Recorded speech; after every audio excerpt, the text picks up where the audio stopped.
কথা এক নম্বর কথা হলো, পয়লা বৈশাখে মুসলমানদের এই বাংলাদেশের কোন শিক্ষা প্রতিষ্ঠান থেকে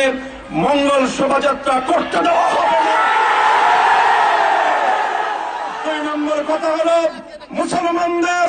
সর্বোচ্চ বিচারাঙ্গনে গ্রিকের অভিশাপের দেবী থেমিস দেবীকে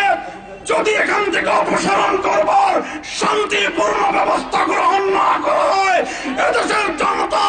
গ্রিক দেবী থেমিসের গলায় শেকল পরিয়ে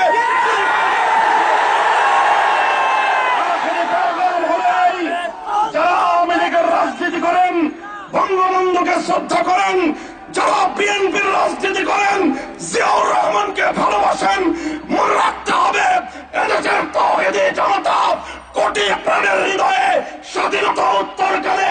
ইসলামী আন্দোলনের রূপকার, স্বাধীনতার অন্যতম মহান সেনাপতি হাফিজ হুজুর রহমতুল্লাহ আলাইহির ভালোবাসা লক্ষ কোটি গুণ বেশি আছে। আমি মনে রহমতুল্লাহ আলাইহি বাংলাদেশের জাতীয় মসজিদ বাইতুল মুকাররমের প্রথম খতিব,